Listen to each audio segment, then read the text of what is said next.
Welcome to the Michigan State Housing Development Authority's Single-Family Environmental Review Training. This video will explain MSHDA's environmental review requirements for projects of a single-family scale that are using federal funds administered by MSHDA.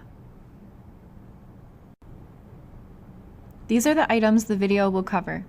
First off, I'll provide some updates on recent changes that have been made to our single-family environmental review resource materials. Then I'll give you an overview of our whole process, details on how to complete the process factor by factor, and finally some examples of noise, explosives, and toxics documentation and demonstrations of some of the tools you will need. Many of our single-family environmental review forms and materials have undergone recent changes.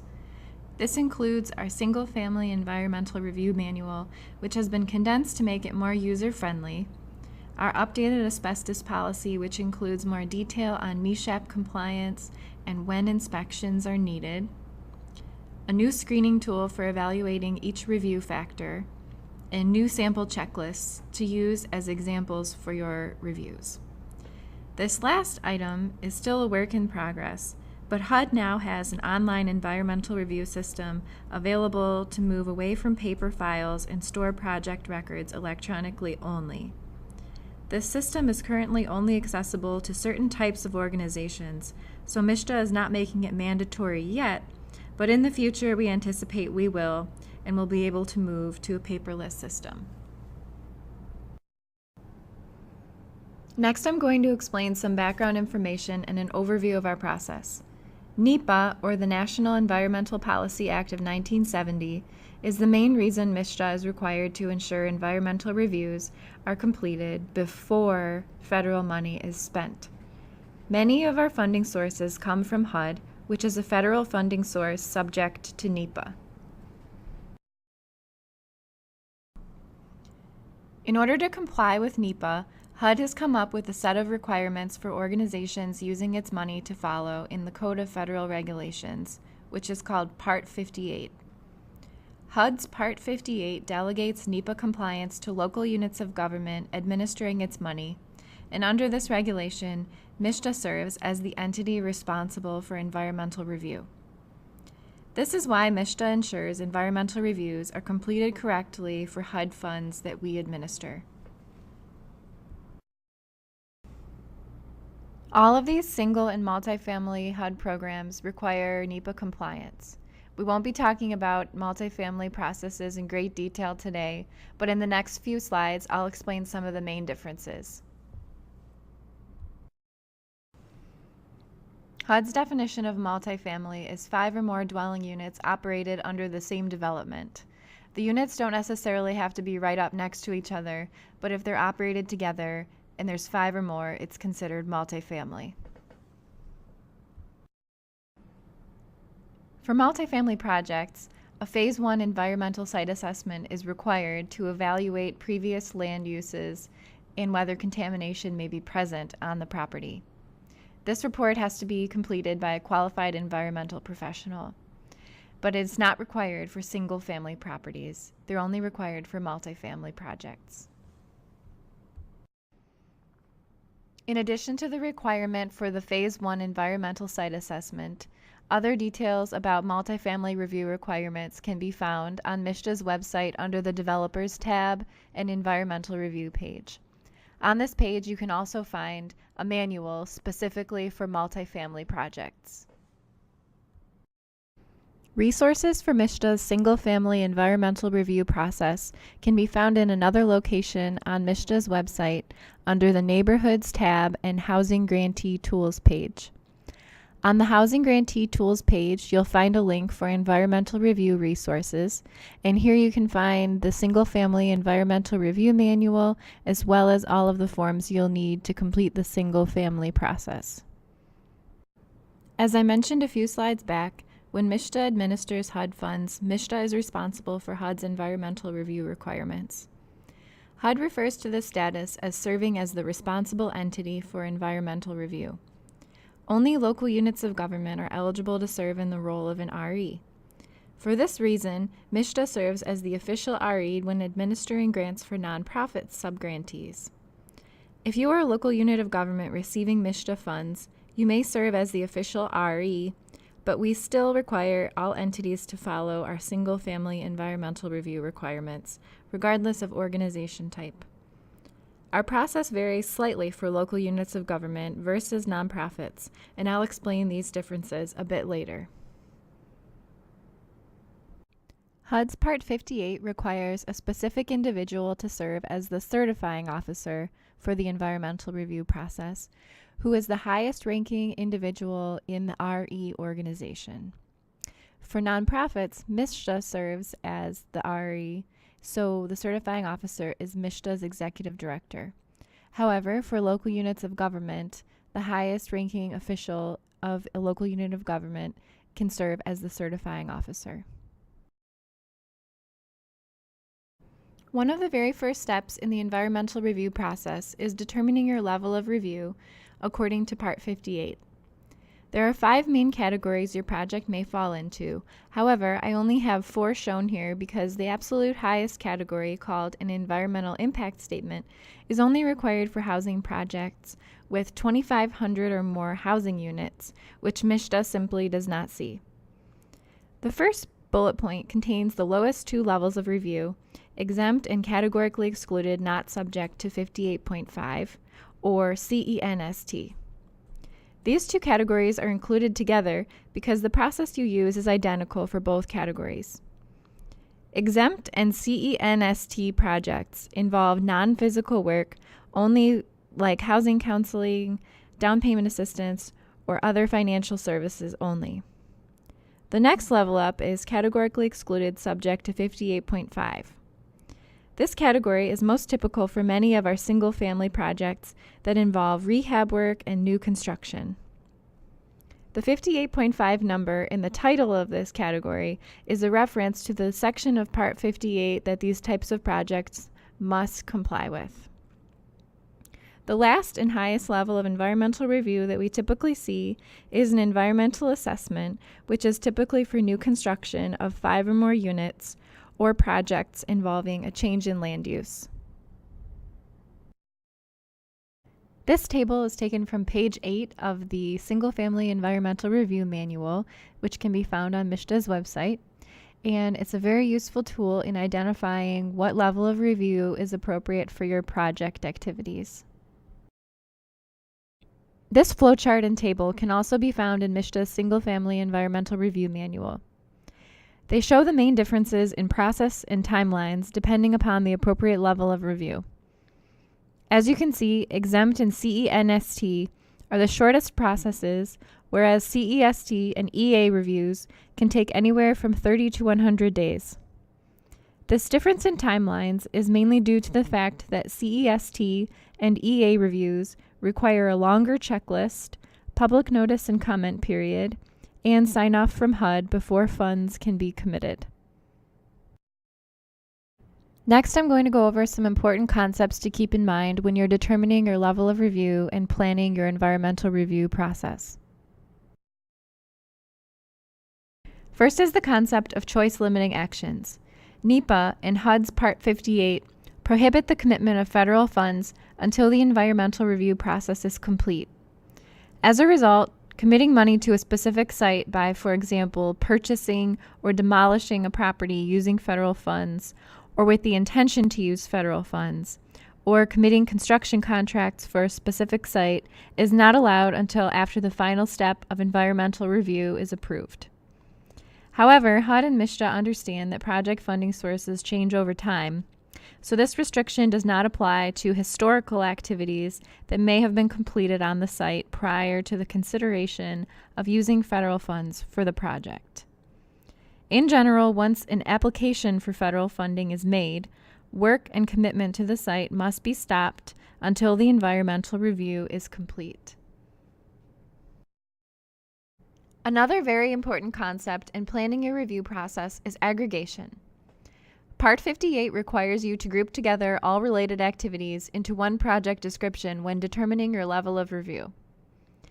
This means that the strictest classification required by any of the individual activities taking place is applied to the grant program as a whole.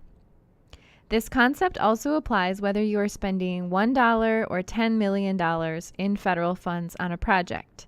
NEPA is triggered regardless of the amount of federal funding being planned. So to provide an example, if you were using private donations to build a home or rehabilitate a home, which you knew would be sold using a federally sourced home buyer assistance program, the level of review has to be classified for the physical activities, even though the federal money itself is only being used for financial, non-physical work. The requirement for aggregation means that all related interdependent activities have to be considered collectively in determining your level of review. The best time to get started on an environmental review process is as soon as you know your project description. If you have a level of review that requires public notice, you can't publish the public notice until your grant is awarded, but it's wise to get started on the review process as soon as possible so that you can leave time for potential consultations, such as with SHPO, which can take up to 30 days. Tiering is an option within Part 58 to improve the efficiency of your environmental review process. Tiering can be used for any level of review, although it's most commonly used for CEST levels of review or higher because public notice can be time-consuming for many different sites. Tiering works best when you're planning repetitive activities on sites that are yet to be determined, such as a sequence of housing rehabilitations in a set target area. Step 1 of the tier process is to complete a broad overall review of the target area with public notice for the whole area together. After you've completed the Tier 1 review, a Tier 2 is completed for every address work will be completed on and prior to commitment of funds. The Tier 2 only addresses items that were not able to be addressed in the Tier 1. The 58.6 checklist, statutory checklist, and environmental assessment checklist are the three main documents you'll need to complete to comply with the environmental review factors, depending upon your environmental level of review. For CENST and exempt reviews, you only need to complete a 58.6 checklist, which covers 3 environmental review factors. For categorically excluded subject to 58.5, you need to complete a statutory checklist, which includes the same factors that are listed in 58.6, as well as an additional 13 factors, which I will go over a little bit later. The environmental assessment checklist is for environmental assessments, and it includes 58.6, 58.5 items, as well as some additional socioeconomic factors above and beyond the other checklists. So you won't need to complete all of these. It depends upon your level of review. Next, I'm going to give you a general overview of the step-by-step process for environmental review. This example is for a tiered process, which is optional, and if you're doing a non-tiered process, your steps will look very similar to this, but they'll be slightly different, so you may want to refer to the step-by-step manual for a non-tiered overview. First off, you're going to designate a certifying officer if you are a local unit of government that can serve officially as an RE, and this will be your highest ranking member of your organization. For nonprofits, you'll designate a compliance officer who has the authority from the highest ranking person in your organization to complete the environmental review records. Then you will determine your level of review and complete a program determination documenting what level of review your project falls under. You'll complete the appropriate checklist based on your environmental review. And again, you're only going to complete one of these checklists, the one that fits with the level of review that you've determined. Then you'll consult with authorities as needed in order to be able to complete that checklist and send it back to MSHDA. Once MSHDA has received all the forms leading up to your checklist and approves your checklist, then you can begin the public notice process. The public notice process works a little different depending upon your organization type. So if you are a nonprofit, MSHDA will handle the publication, get it set up to be put in the paper for the local area where your project will be occurring. Then for local units of government, On the other hand, the local units will have to publish their own notice and find the local paper and pay for that publication. Once the notice is out in the paper for the appropriate comment period length, the request will be sent to HUD or to MSHDA, depending upon your organization type. This is another difference between local units of government and nonprofits. For local units of government, a form called the Request for Release of Funds is sent to MSHDA after the comment period. For nonprofits, MSHDA sends the Request for Release of Funds to HUD after the public comment period. So depending upon your level of review, there's a different length of comment period. For CEST reviews, it's a 7-day public comment period. And for environmental assessment reviews, you have a 15-day public comment period because it's a higher level of review. So there's just some different waiting time for those two levels of review. Anything lower than that doesn't require the public notice at all. Then after your public comment period, there's an additional HUD comment period. And after that, HUD will send the release date for the nonprofits, and MSHDA will send the release date for the local units of government.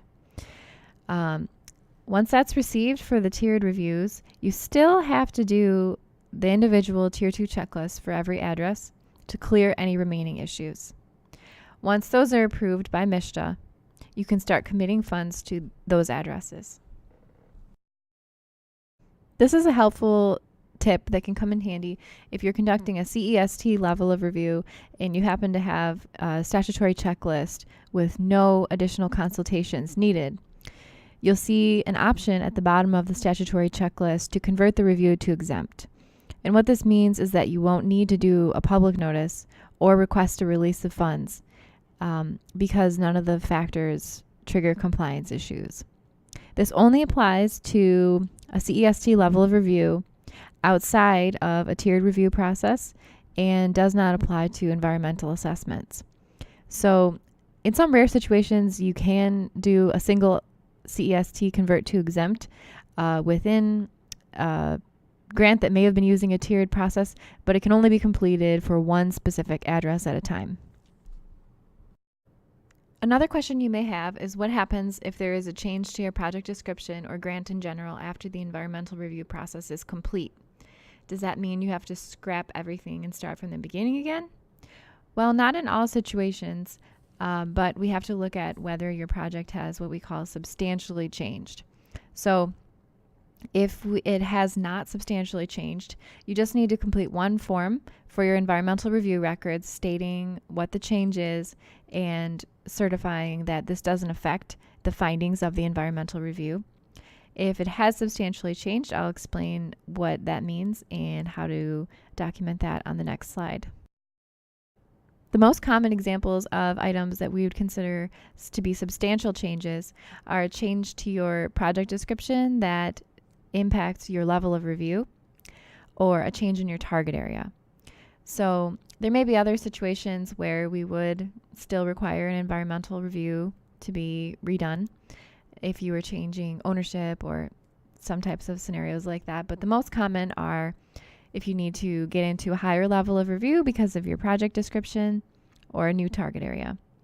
As far as just adding money to a grant, that generally doesn't trigger another environmental review.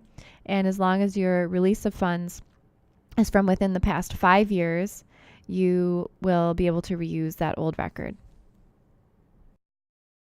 Next, I'm going to explain how to document compliance with each environmental review factor under Part 58. This document on the screen here is a helpful tool available on MSHDA's website to determine what information you need for each factor and how to show compliance with a variety of different strategies. It also includes links for source documents for you to look into the factors for each site. It's important to keep in mind with environmental review that every project is going to document compliance in a different way, and it's important to think about what strategy is best for you. These are the three 58.6 factors which need to be completed for exempt and CENST reviews: flood insurance, Coastal Barrier Resources Act, and airport runway clear zones. For the flood insurance factor, you may be exempt from this requirement if your project's federal funding source is solely a formula grant made to a state, such as home or CDBG money. If you are not using one of those sources, then you need to provide a FEMA flood insurance map and hold flood insurance if it's in a special flood hazard area. This is a screenshot of MSHDA's 58.6 checklist. It walks you through the questions you need to respond to. And the first question is whether the project is funded with a HUD formula grant. If you answer yes, you're done with this question. If your answer is no, you need to proceed to question number 2 and continue on and provide proof of your flood insurance if you're in the flood zones. The next 58.6 factor is the Coastal Barrier Resources Act. HUD does not allow the use of its money in coastal barrier resource areas. In Michigan, these are very limited areas along the coasts of the Great Lakes. But if your project is in one of these zones, you cannot use the money there. So in order to provide documentation that you're complying with this one, you'll need to find the Coastal Barrier Resource System map, which is on the screening tool and in the links provided there. Indicate the location of your project and show that you're not in one of these areas. This language for the Coastal Barrier Resources Act on the 58.6 checklist is pretty simple. It's just a simple question as to whether or not you're located in one of these zones. For the third 58.6 factor, you'll look at proximity to airports. And this is a specific list of airports that is shown on the 58.6 checklist that have a certain amount of traffic coming in and out. So you'll take a look at these distances. I like to use NEPA Assist to measure distances from your project location to the nearest airport. And you'll provide a map of that. If you are within one of these areas, then you might need to do some extra consultations. These are the criteria listed on MSHDA's 58.6 checklist for documenting compliance with the airport runway clear zone factor. The first question asks about the activities that you'll be carrying out and gives you some options as to whether your amount of investment is substantial enough to have to comply. If you answer yes, then you'll continue on to the second question, which asks if you'll be selling a property at this site. If you are selling, there are some particular considerations for this, and you'll have to provide a disclosure statement to the buyer, making them aware of their proximity to the airport. So these are the two main questions to document your compliance with this factor. And this wraps up the 58.6 factors. Now I'm going to get into explaining the 58.5 factors, which are all of the factors covered in the statutory checklist. MSHDA's version of the statutory checklist also includes the 58.6 factors, so if you're doing a CEST review, all you have to do is complete the statutory checklist. Before I get into the explanations of what criteria need to be looked at for each 58.5 factor, I just wanted to point out that HUD has some pretty good resources on its HUD Exchange website called the Wiser series, which is a series of videos that explain the considerations to look at for each of the 58.5 and 58.6 factors. So you need to sign up for a quick account to access the videos, but it's a good resource to look at some additional details on these factors as well. Clean air is the first 58.5 factor that you'll see on the statutory checklist. And what you need to look at for this factor is, first off, whether your project is located in an attainment versus a non-attainment zone, which is a term that Michigan DEQ uses to comply with EPA's Clean Air Act. Michigan DEQ develops attainment area maps every 4 years, and creates a state implementation plan to comply with the Clean Air Act. So this changes over time, but not that frequently. So you can find this map on MSHDA's web pages and take a look to see if your location falls there. There's also some different exclusions for activity types. So that's something to look into if you are in a non-attainment area. So most projects will just be able to provide the attainment area map and indicate that they are not in one of these areas that's out of attainment, and you'll provide that support documentation and be done. So here's MSHDA's Tier 2 checklist language about this factor. This actually puts the activity types first. So if you were doing only rehab, you could answer no here, and that's all you would need to provide. You wouldn't even need to show a support map. The other activities you'd have to answer yes for. So if you're doing new construction or a large project with 5 or more dwelling units or a commercial scale, then you would provide the DEQ attainment, non-attainment map and attach that. If you are in a non-attainment zone, then you'll need to get in touch with DEQ and ask if your project scale would exceed de minimis levels. This would be very rare, where they would say that it does, so it should be not too difficult of a consultation. The next 58.5 factor you'll see on the statutory checklist is coastal zone management. So this system is different from the coastal barrier resource system that's listed under the 58.6 factors, and it's a little bit of a larger area than the coastal barrier resource system. However, it's still only the coastal areas of the state along the Great Lakes. So many areas this will not affect. If your project is more inland and not in one of these zones, you just need to include a map of the system for the entire state and indicate your project location to show that you're outside of the shaded areas. There's a map that I've created on MSHDA's website of the whole system for the whole state that you can use to do that.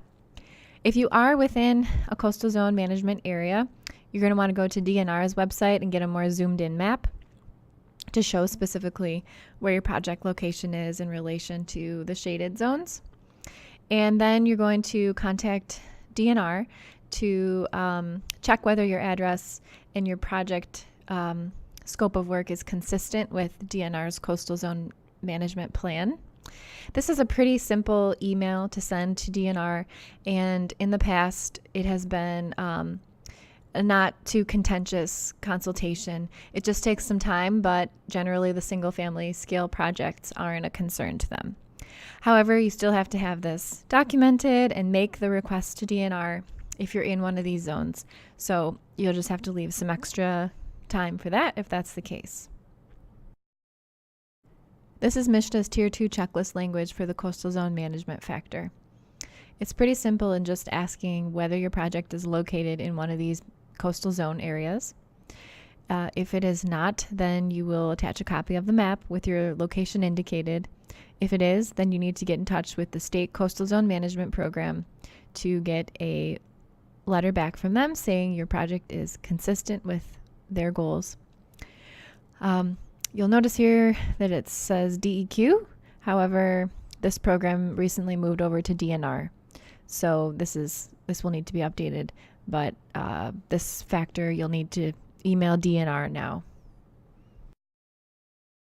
The third 58.5 factor that you'll see on the statutory checklist is contamination and toxic substances. If you're doing a tiered review, this factor generally always will have to be addressed in your Tier 2 checklists because it varies so much from site to site, and it's very difficult to screen out on a whole broad target area basis. So generally, this will be on a Tier 2 checklist. And the 3 maps that we require are Michigan DEQ's landfill map, Michigan DEQ's environmental mapper, and EPA's facilities layer on NEPA Assist. So these are on 3 separate websites, and you can find those links on our screening document. One of them is on NEPA Assist, which is a great tool for several different factors that you look at for CEST reviews. And then the other 2 are state-run websites.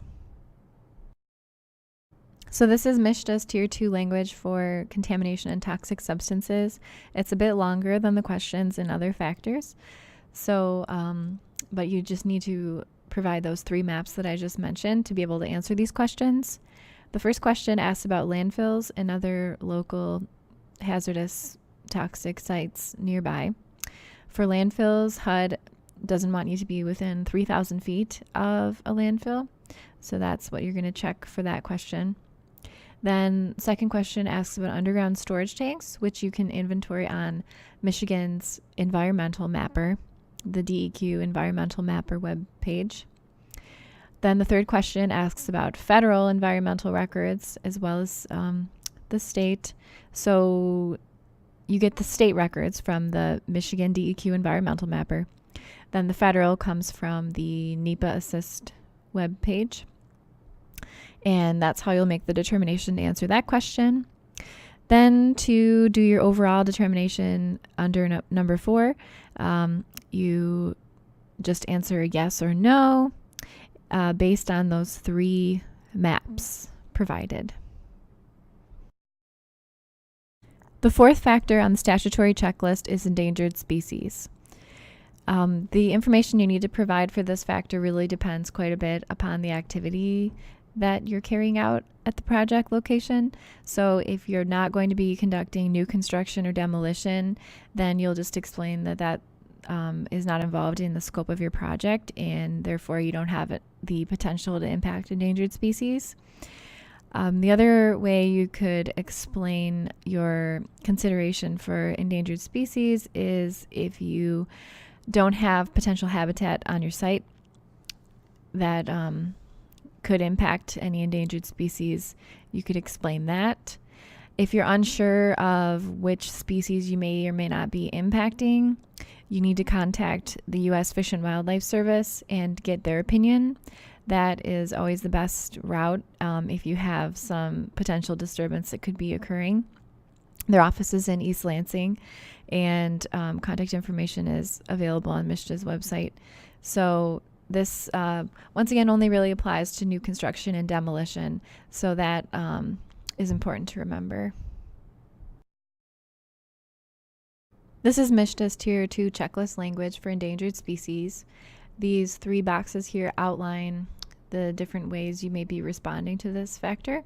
The first box looks at your activity types.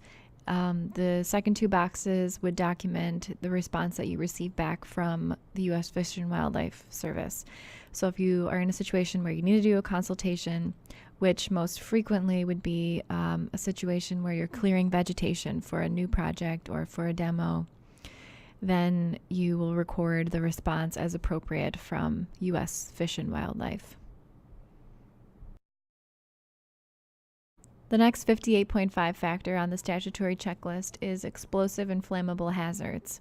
So for this factor, you'll need to look at your activity type first and foremost. If you're not doing new construction, conversion of land use, or rehabilitation that will add more people to the site, then you don't need to look at this factor. You will simply explain that you're not carrying out any of those activities, and so you're in compliance. If you are carrying out any of those activities, though, you need to look at above ground storage tanks that are larger than 100 gallons in capacity for common liquid fuels and any volume for uncommon liquid fuels within a mile radius of the site.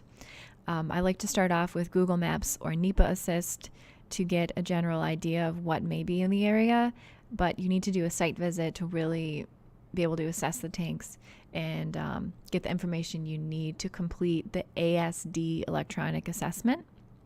So it should be a combination of aerial imagery and field visit. So once you have an idea of what tanks may be in the area, you can complete the ASD electronic assessment to determine how much distance you need between that tank and your project site.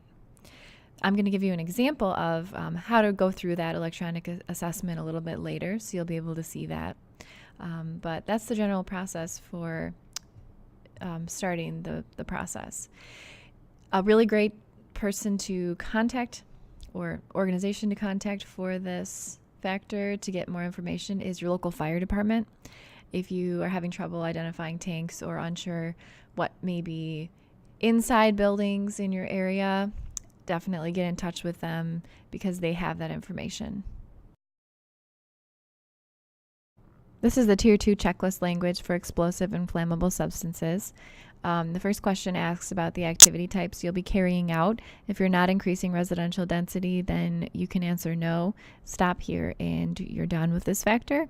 If you are, then you'll answer yes and proceed. So next you'll look at the mile radius around your site and assess whether there are tanks present.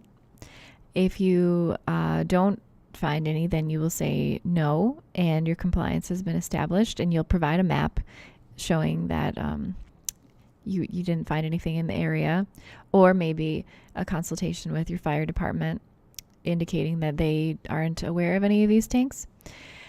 If you do identify some, you'll continue and select yes.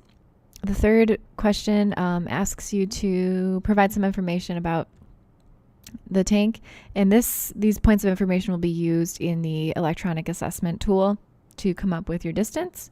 So this, you just record how many gallons your tank is, whether or not it's diked. You actually don't need the square footage, so just whether or not it's diked. Then the distance from the project to the tank. This information will be used for the calculator to come up with the number of feet, the setback that you need from the tank, from your project to the tank. Then you'll record whether or not your project meets that setback distance. And if it doesn't, you may have to relocate your project or choose a different site if it's not feasible to mitigate. The next 58.5 factor is farmland protection. So this doesn't really apply to area committed to urban use, and there's a specific map from census data to use to illustrate that.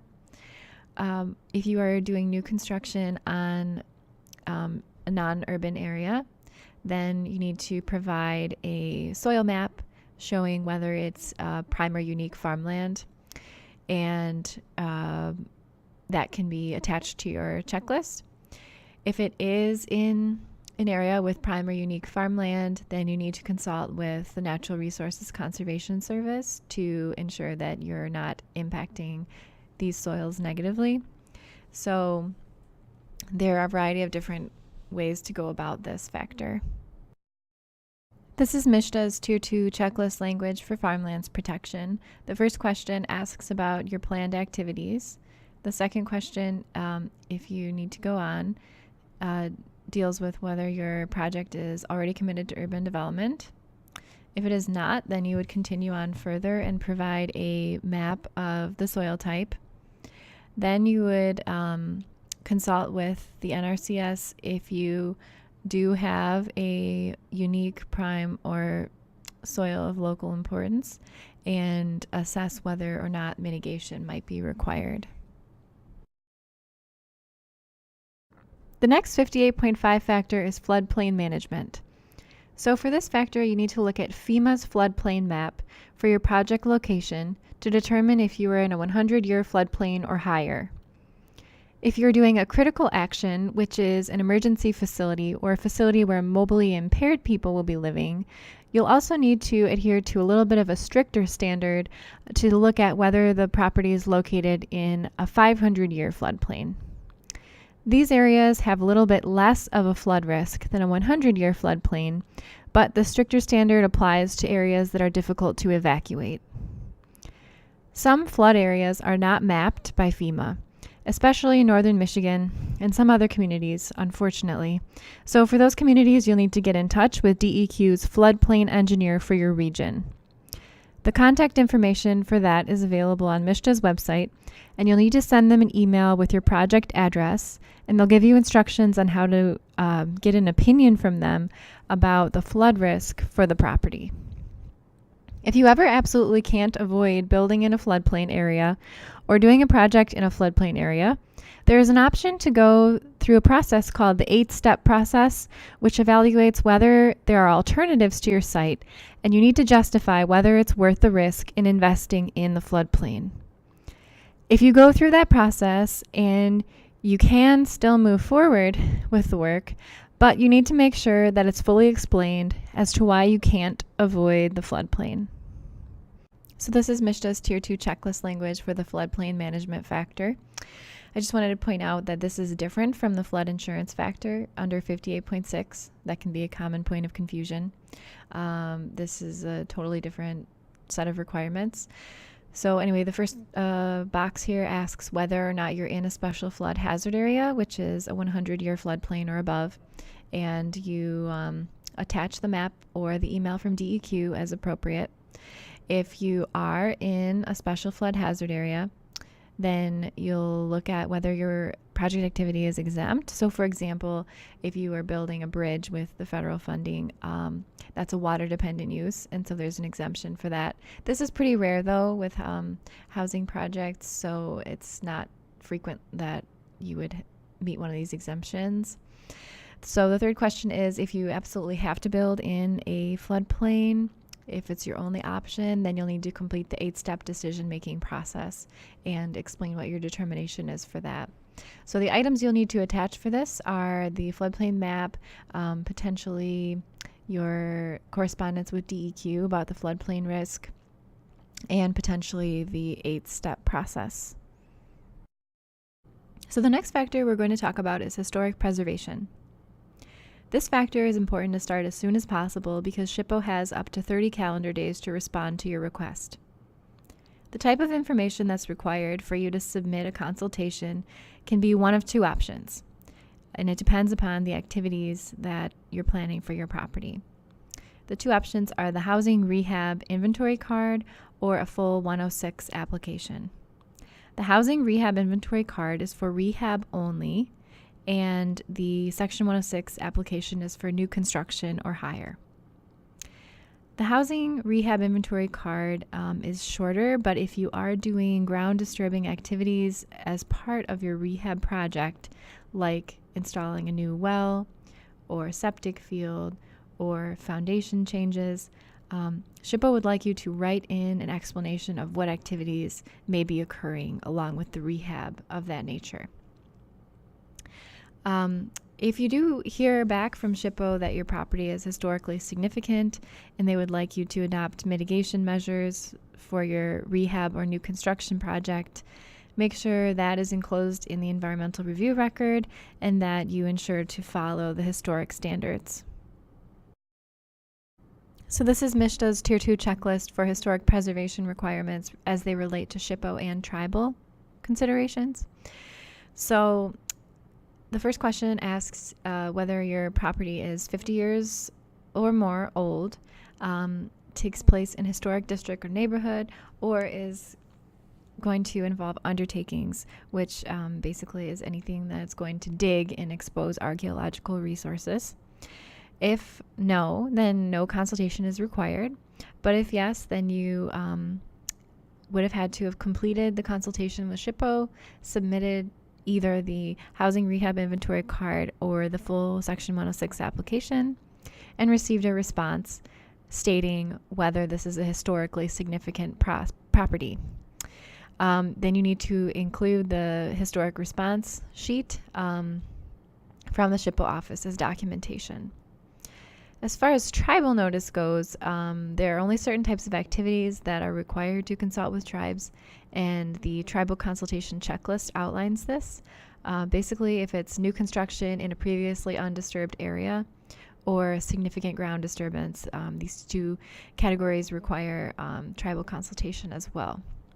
So for both of these categories, it can be very helpful to review the screening document that's on MSHDA's website to make sure that you're not overdoing or underdoing these requirements because there are a lot of nuances.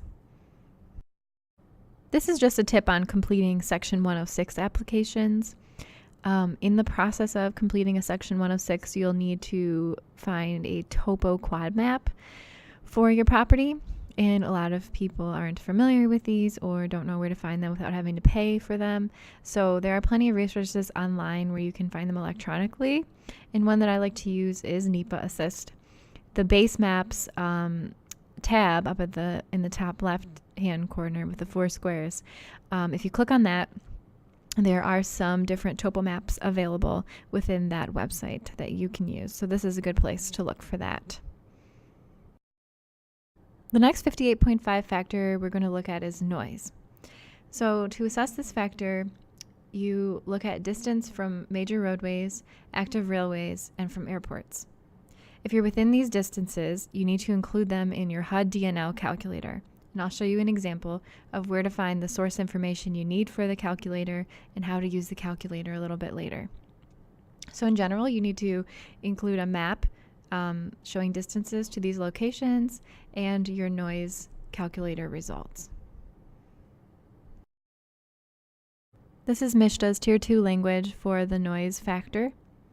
First, it asks if you are located within 1,000 feet of a busy road, 3,000 feet of a railroad, or 15 miles of an airport. If no, then you can stop and you don't need to do any further analysis. If you are within one of those distances, then you need to look up some additional data on the traffic present from all of these sources, these noise sources, and complete a noise estimate for the property. Once you have a result from that, you will complete the noise abatement and control checklist to document the results and potentially mitigate the noise if it exceeds 65 decibels, which is HUD's threshold for what is generally acceptable or unacceptable for residential use. Next is the sole source aquifer factor. So this does not apply in Michigan. There isn't a sole source aquifer system in Michigan. So this is a very simple factor for every review that we do. You just simply include the sole source aquifer map and indicate that there are no sole source aquifers in Michigan, and you are done. So the next factor is wetlands protection. The way that you need to comply with this depends upon your activity type once again. So if you're just doing rehab, you don't even necessarily need to provide a map of the wetland characteristics of the area. But if you are doing new construction, expanding a building's footprint, or disturbing ground, you need to provide a U.S. Fish and Wildlife Service National Wetland Inventory map. If you absolutely can't avoid doing new construction or expansion activities in a wetland, then you need to go through the 8-step process to explain why you can't avoid working in a wetland site. Another thing to keep in mind is that working in a wetland and disturbing wetland ground will require a permit in most situations from Michigan DEQ. So there are other wetland laws to be aware of. So this is MSHDA's Tier 2 checklist for the wetland protection factor. There's 3 boxes here, and you should choose the one that fits you best. So there are a couple of different combinations of things that you could find fit your site. The first is that you are not in a wetland area. Second is that you are in a wetland area, but your project activities don't have the potential to adversely impact the wetland. This would be if you were doing just rehab, for example. And then the last is if you do plan project activities that have the potential to adversely impact a wetland and cannot avoid this situation. And in this case, you would need to complete the 8-step decision-making process. The next factor is wild and scenic rivers. So for this factor, you need to look at whether your project is located within 1 mile of a listed wild and scenic river segment, And there are quite a few wild and scenic rivers in Michigan, but this doesn't mean that the entire river is designated as a wild and scenic river segment. So, for example, the Au in Grayling only has a small portion that's designated, and that is the only section that you would need to look at for this type of compliance.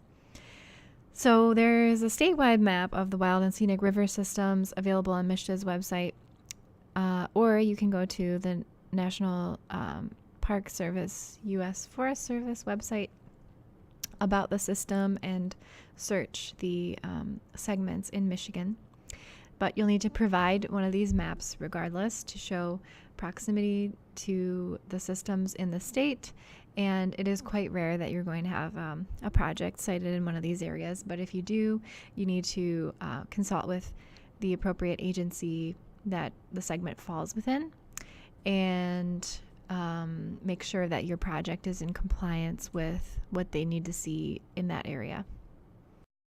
MSHDA's Tier 2 checklist for this factor just asks whether your project is located within a mile of a designated federal wild and scenic river site.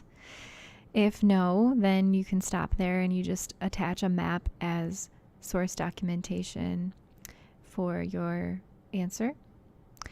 If you say yes, then you need to consult with the National Park Service or U.S. Forest Service, depending upon whether you're in national park property or Forest Service land, and attach to the correspondence and requirements that you receive from them. Environmental justice is the last 58.5 factor, and we ask you to complete it last because all of MSHDA's projects pretty much impact low-income communities. And so the best way to look at this factor is to ensure that all of your environmental impacts are resolved. And if that's the case, then you can say with certainty that you won't have negative impacts on environmental justice populations. So if you're doing a tiered review, this should always be done in a Tier 2. It can't be screened out in the broad level review because you need to look at the potential for environmental impacts before you can evaluate whether there's an environmental justice issue. This is MSHDA's Tier 2 language for the environmental justice factor. It's pretty straightforward. If there is a concern here, you need to address it before the environmental review can be complete.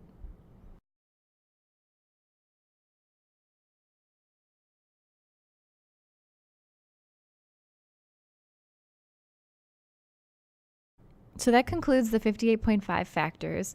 The next thing we need you to do is to provide any information about how you might need to comply with local, state, and federal laws outside of HUD's 58.5 factors. So this might be lead and asbestos, soil erosion and sedimentation permits, or wetlands permits, which could be county or state level, anything that your project might trigger that isn't already covered. So you can see some examples of how a statutory checklist would explain this on MSHDA's website in the environmental review form section. The next slide, I'll explain a little bit more specifically about what we need to see for lead and asbestos, because that's something we want to get information about for every property that you're working on. So this is the information we'll be asking for about lead and asbestos for every address that you submit a Tier 2 checklist for. As far as lead inspections, they're only required for homes constructed prior to January 1st, 1978. And this date cutoff is a result of the date that lead-based paint was banned. So if your home was constructed after that date, an inspection's not needed, and you can just select no. If an inspection is needed, then we'll want you to fill in that box underneath the yes or no, explaining that an inspection will be conducted and abatement recommendations will be followed and a clearance will be completed prior to the resident occupancy. So at this stage, when you're completing a Tier 2 checklist or completing a statutory checklist, even before the work commences, We don't expect you to have the inspection completely done. You don't have to attach the inspection results. We just want to know your plan of action. So the same idea applies to asbestos in that the results, the inspection results, don't have to be available and attached and complete at the time of your environmental review, but we want to know what your decision is regarding whether or not an inspection is required. For asbestos, it's very project specific whether an inspection will be required. So if you have a limited scope of work that's unlikely to disturb asbestos, then you don't necessarily always need an inspection. But if you're unfamiliar with which materials may contain asbestos, it's always recommended to use a licensed asbestos professional and have an inspection done just to be safe. So this is just an indication of what your plans are and how you'll follow through, not necessarily needing the results right away. For more information about lead and asbestos requirements for single-family projects, there are lead and asbestos policies posted on the MSHDA website under the Neighborhoods tab and Housing Grantee Tools page. So this is where you can find the most up-to-date requirements regarding what's needed for the single-family projects. So I'm not going to go into a ton of detail on environmental assessment factors because we don't see that many environmental assessments for single-family projects. But the environmental assessment checklist includes all of the 58.6 factors, all of the 58.5 factors, and then some additional socioeconomic and community assessment and infrastructure factors like bus proximity and transportation, stormwater management, sewage systems, and water supply. So there's also a difference in the request for release of funds process. It's a little bit longer, as I mentioned in the introduction, that you have a longer comment period and slightly different public notice template for the comment period. So similar in a lot of ways, just a couple extra things tacked on.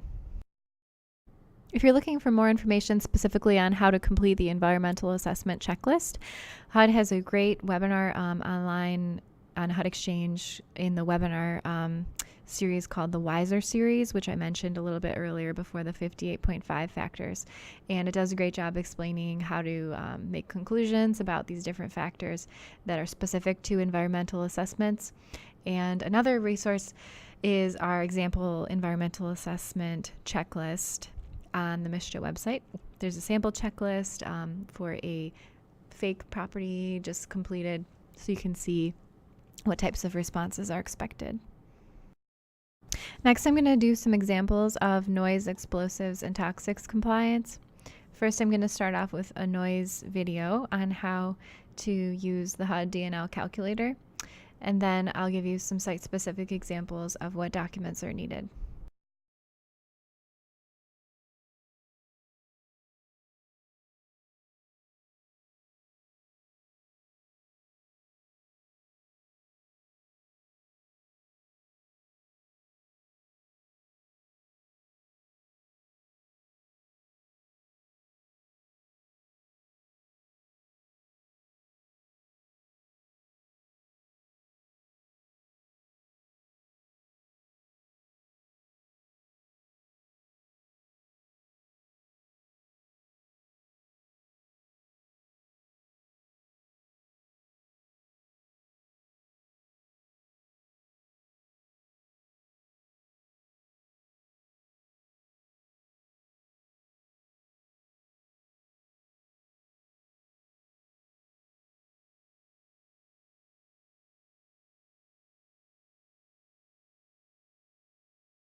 The steps for completing a noise assessment are listed here.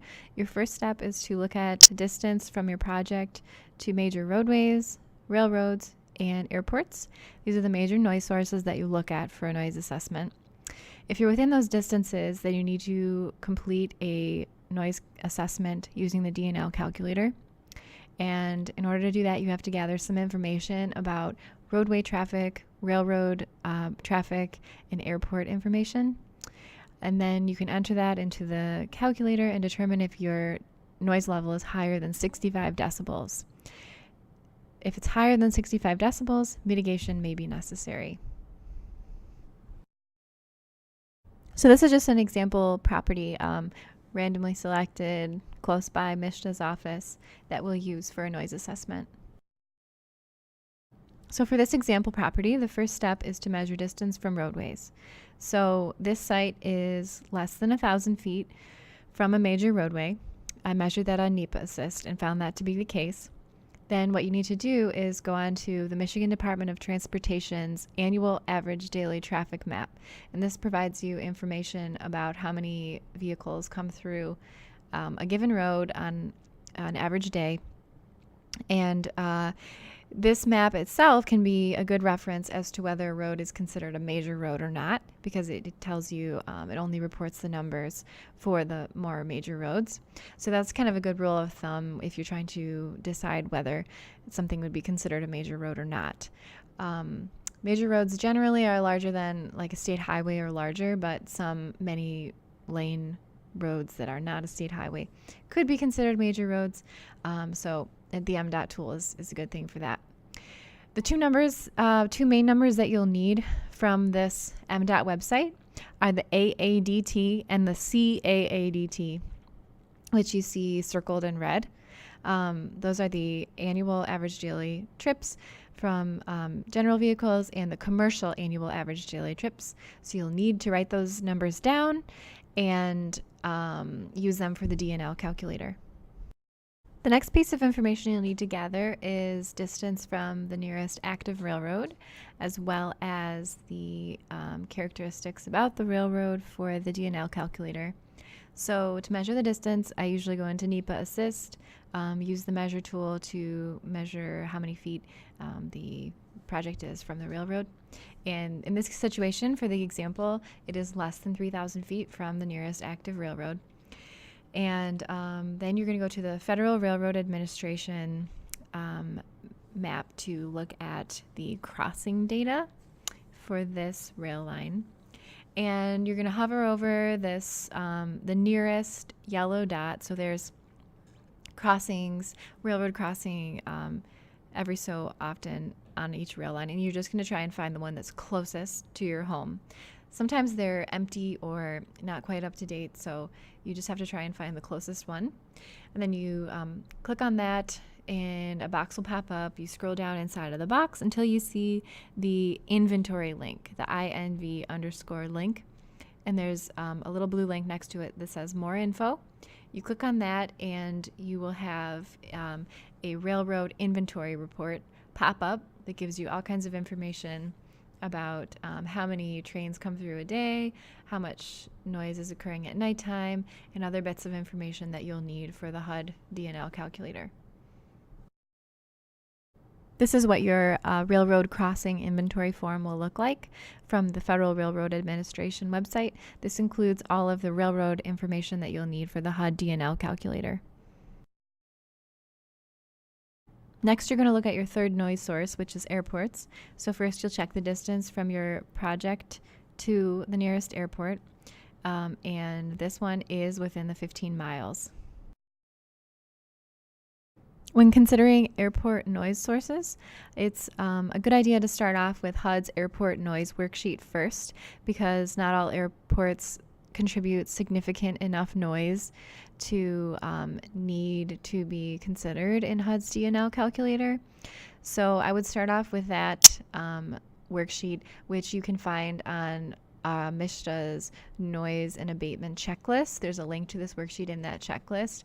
So I would start off with that worksheet, go through all the steps it tells you to go through, and if it's not a significant noise source, then you don't need to reach out to the airport for a noise study. However, if it is a significant noise source, then you will need to contact the noise staff or the environmental staff at that airport and ask for a noise study for that area. This is just a reminder again that it's a good idea to complete HUD's airport noise worksheet prior to reaching out to the airport for their noise contour map. If you end up having a project in an area where there is a noise contour close by to your project, then you'll need to include that in your noise calculator assessment. Another aspect that you might want to look into or may come up nearby your project is loud and impulsive sources of noise. So these are unpredictable sources of noise like a military base bomb practice or a railroad switching yard or a manufacturing site that may have unpredictable noise that isn't regular. And in that case, for the HUD DNL calculator, you will add an 8 decibel penalty onto the calculation. And how that works is you just select the loud and impulsive noise penalty box, and it automatically does this for you. So these are the noise results from the DNL calculator for our practice site. And this comes out to a noise level of 68.36 decibels, which is above the acceptable level of 65 decibels. So we just completed this third step for the practice site and found that the output is greater than 65 decibels, and mitigation may be necessary in this case. So I'll show you what we need to do for that in the next couple slides. So the requirement for mitigation depends a little bit on your activity types.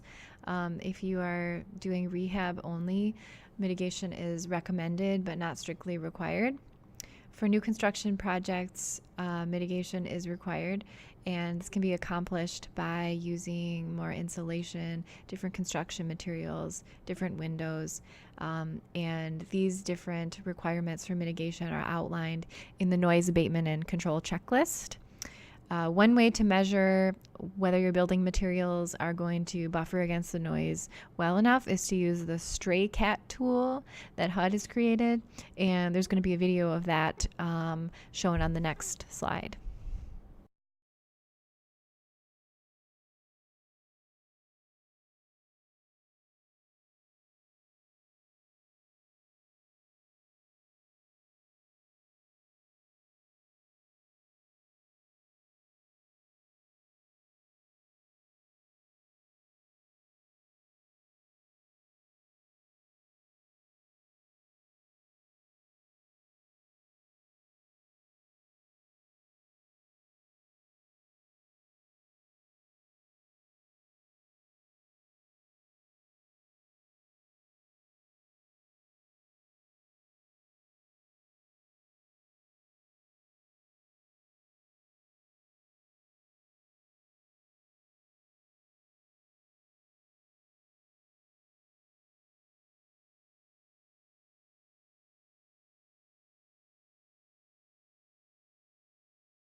Next, I'm going to run through an example of an acceptable separation distance calculation for our example site.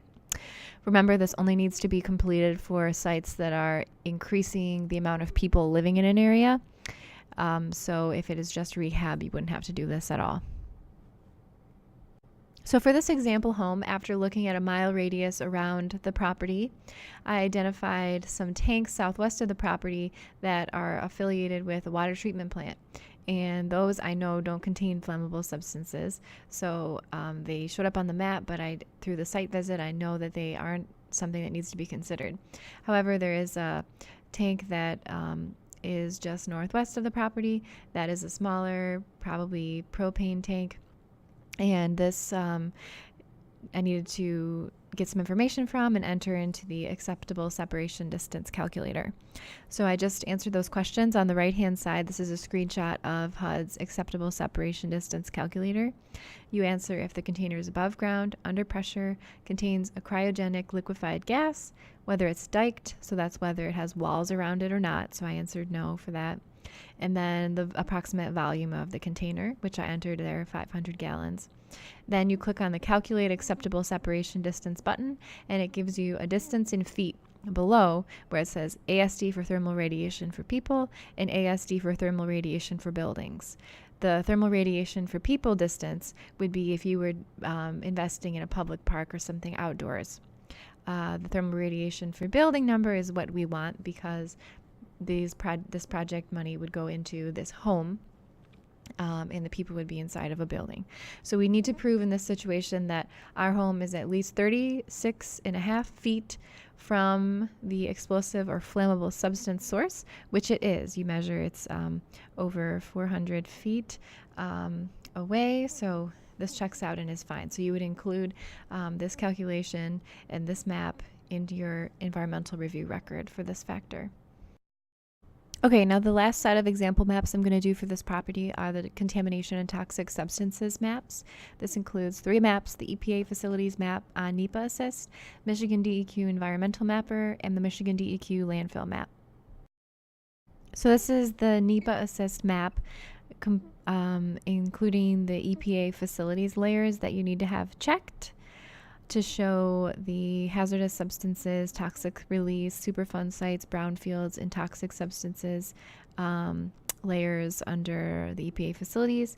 Then you just want to show the address location very clearly, as in this example. This is an example of the DEQ environmental mapper that you'll need for the toxics factor. This is the DEQ website that has the environmental management layer selected, and you'll need to go in, select that layer, and then indicate where your project is located on the map. This is an example of the third map required for the contamination and toxic substances factor. This is another DEQ website where all the landfills in the state are shown with these red and blue dots. So you're going to measure distance from the landfill to ensure that it's more than 3,000 feet away from a landfill, and indicate where the location is and how far away your site is from the nearest landfill. Now I just have a couple common issues and pointers to bring up. One thing to remember is not to ever just enter NA on a statutory checklist or Tier 2 checklist.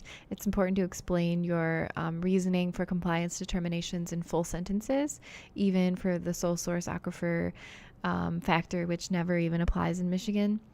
You have to show your work. So always indicate clearly where your locations are on your maps as well. That is a really important thing to remember. And for flood insurance and floodplain management, remember that those are separate factors. Same with coastal barrier resource areas and coastal zone management.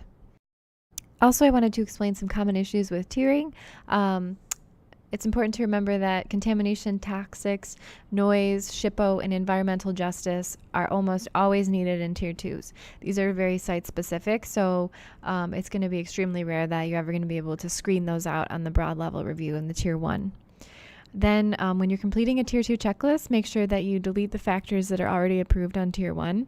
You can either just select them and say previously approved in Tier 1, or just delete them entirely from your template and keep that clear, because the whole point of tiering is to skip the factors you already received approval for.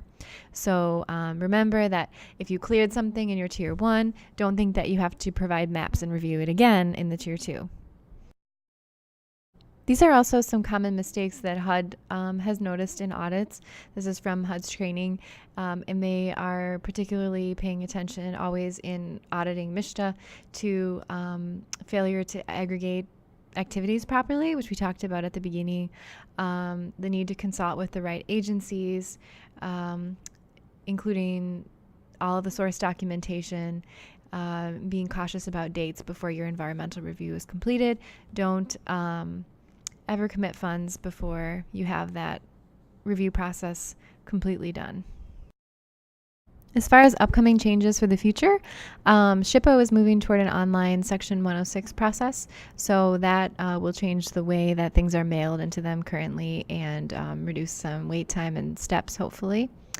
HUD Online Environmental Review System, which is called HEROES, is in the works, completely online right now, but there's still certain organizations that can't access it, so HUD is not rolling it out entirely, and neither is MSHDA. We're going to wait until everyone can access before we dive completely into that. If you're interested in learning more about how to use HUD's environmental review online system, HUD Exchange has a lot of great training videos on how to use the system, how to get signed up and everything. It is currently available for local units of government to submit environmental review records. However, at MSHDA, we're not using it yet and not making it mandatory because not all of the different organization types we work with can access it yet. Next, I'm going to show you how to use a very useful website called NEPA Assist that I've been referring to a little bit throughout this webinar. This is the home page where you can enter the address that you want to search. So you input your location here. I'm going to select MSHDA's address to show an example, and then you click search. A new window will pop up with your location indicated, and then you can select from a list of layers, and a lot of these will be useful layers that we need to create maps for the environmental review record.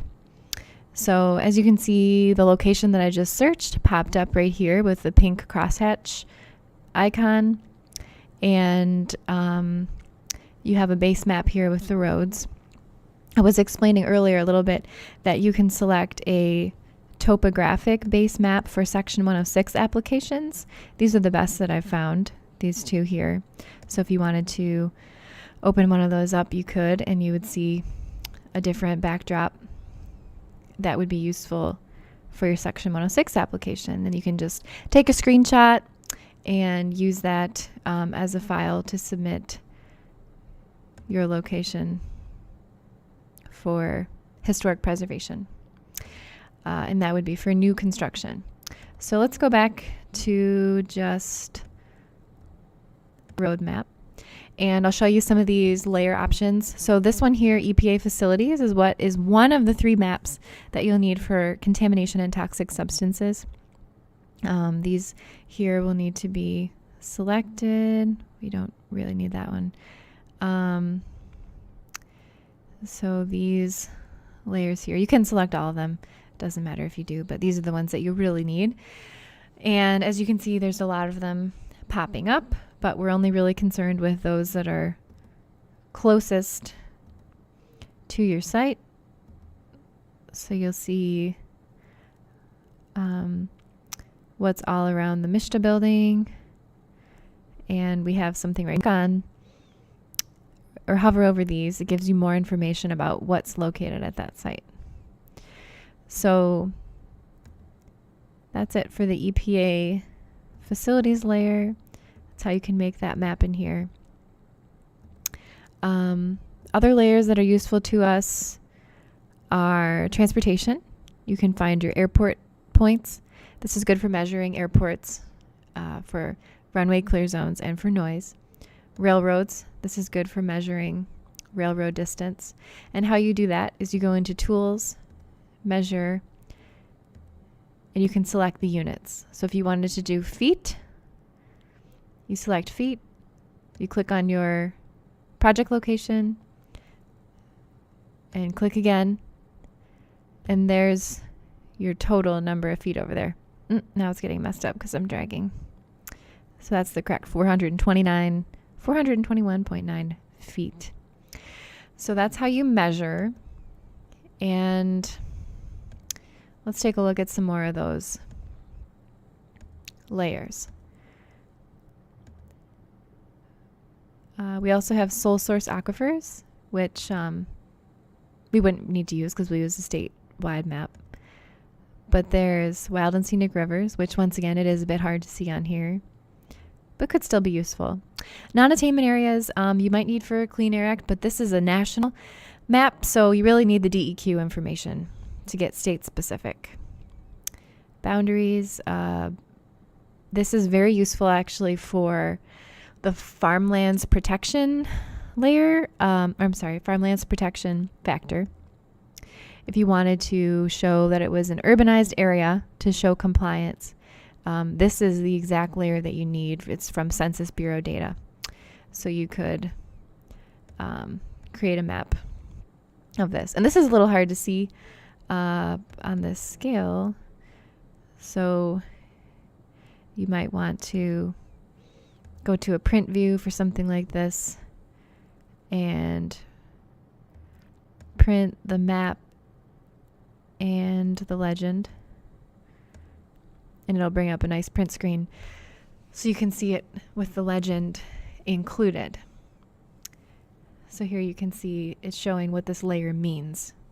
Plus this indicates that it's from NEPA Assist. So we'll just exit out and go back. So other layers in here that might also be useful are National Wetlands Inventory, for sure.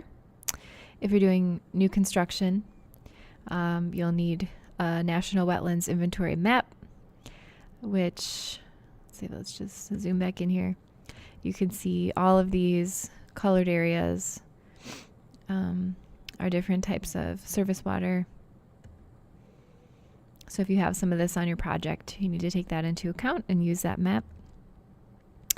And then, of course, last but not least, FEMA flood. So this, I think, is my favorite way to access floodplain map data. It's easy to visualize for the areas of the state that are mapped, that is. And you see all your categories here. So this site is not in a 100-year floodplain. Now, as you zoom out with this layer, it shows you which areas of the state are mapped and which areas are not. So you can see the red areas are where FEMA maps are available. Maps are where FEMA has not mapped. So it's actually quite a large area of the state. And for those unmapped areas, you'll have to contact the DEQ floodplainers. So that's about it for NEPA Assist. It's a handy tool where there's a bunch of things in one place, but it can't cover all the factors because a lot of the other ones are state specific. So the last thing I'm going to show you is how to import favorites links for all of the environmental review sources that you'll need into your internet browser. So in Internet Explorer, you're going to be able to do this with a file from MSHDA's website that's located on the Neighborhoods tab, Housing Grantee Tools page. And then on the environmental review page, you're going to download a file, which I've already downloaded, called MSHDA Environmental Review Favorites Links. Then to add it to favorites on your browser, you're going to go to the Favorites tab, click this down arrow, import and export. Then you're going to click import from a file. Next, want to import favorites, and then you're going to browse to wherever you have the file saved.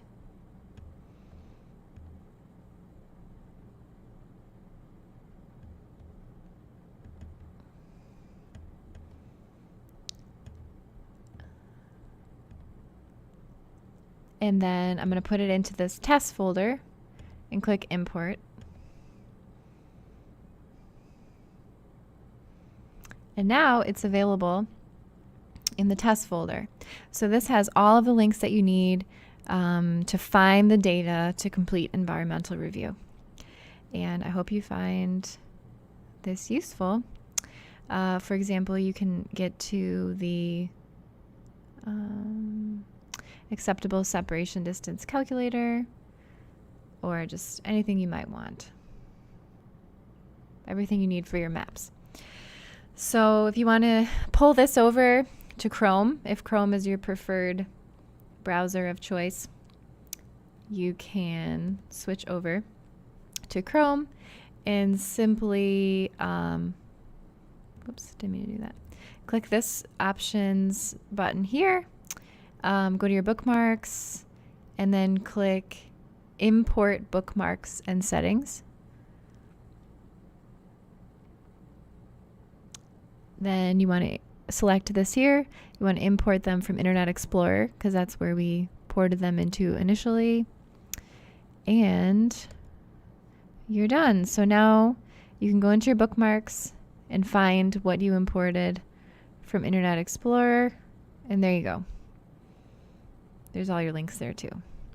So lots of information available in those links, and you can find it right on our website. If you made it all the way through, thanks for watching, and check our website for more information.